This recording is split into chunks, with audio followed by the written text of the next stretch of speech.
राधे राधे मेरे प्रिय भक्तों, आज हम सुनाने वाले हैं बुद्ध पूर्णिमा की कथा। वैशाख पूर्णिमा या बुद्ध पूर्णिमा का त्योहार सनातन धर्म के लोगों के लिए बेहद खास माना जाता है। इस दिन भगवान विष्णु और भगवान गौतम बुद्ध की आराधना की जाती है।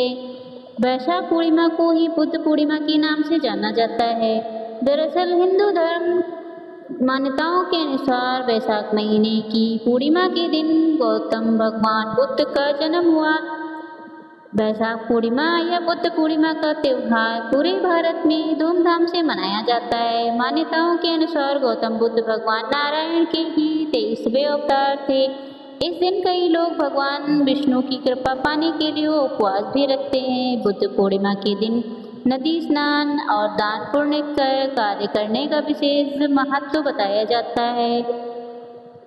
द्वापर युग में एक बार भगवान कृष्ण से यशोदा माता पूछती हैं कि आप संसार के पालन करता हो, मुझे कोई ऐसा उपाय बताओ जिससे मृत्यु लोक में किसी भी स्त्री को विधवा होने का डर ना हो और ना ही उसे निसंतानता का दुख रहे।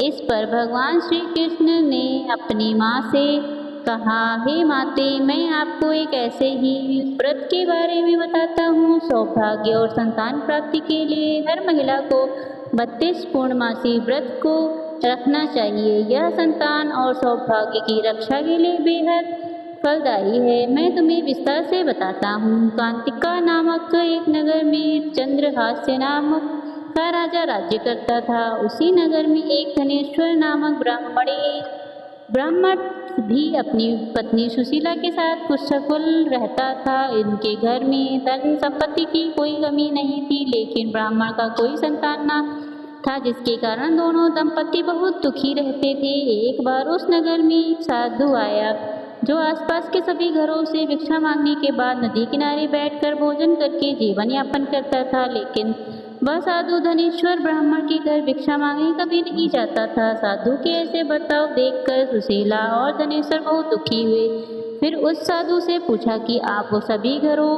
से भिक्षा लेते हो, लेकिन हमारे घर से नहीं, ऐसा क्यों साधु महाराज? तब साधु ने जवाब दिया कि तुमने संतान हो, ऐसे घर से भिक्षा लेना पतितों के अंत के समान होता है और मैं कभी भी पाप का भागीदारी नहीं बनना चाहता। बस यही कारण है कि मैं तुम्हारे घर से भिक्षा नहीं लेता हूँ। यह सुनकर धनेश्वर बहुत दुखी हो गया और साधु से पूछने लगा, हे महाराज, ऐसा कोई उपाय बताएं जिससे मुझे संतान सुख प्राप्त हो। तब साधु ने ब्राह्मण दंपति को 16 दिन का माँ चंडी की पूजा का सलाह दिया। इसके बाद धनेश्वर और उसकी पत्नी दोनों इस व्रत का पालन करने लगे। दंपति की इस आराधना से माँ काली प्रसन्न हुई। उनके सामने माँ काली प्रकट हो गई और सुशीला को गर्भवती होने का वरदान दिया। साथ ही उस ब्राह्मण दंपति को पूर्णिमा के दिन पूजा की विधि बताया। माता ने कहा, प्रत्येक पूर्णिमा के दिन दीपक जलाना, सभी पूर्णिमा को दीपक की संख्या बढ़ाती जाना। ऐसा तब तक करना जब तक 32 दीप ना हो जाएं। इस तरह माता की कृपा से सुशीला गर्भवती हुई। काली माता के कहे अनुसार वह पूर्णिमा पर दीपक जलाती रही। फलस्वरूप दंपति के घर एक पुत्र ने जन्म लिया, जिसका नाम धनेश्वर और सुशीला ने देवदास रखा।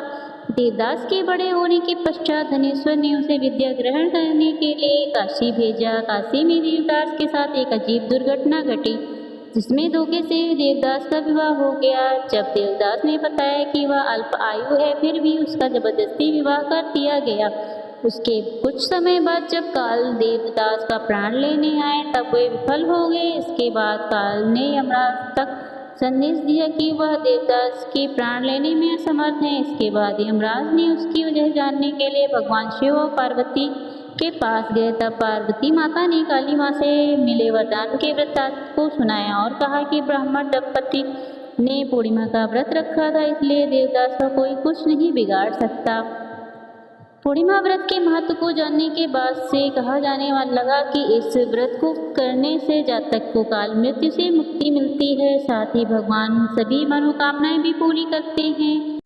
यह थी आज की कथा। आशा है आप सभी को बहुत पसंद आई होगी। अगर पसंद आई हो तो मेरे चैनल को सब्सक्राइब करना ना भूलें। धन्यवाद।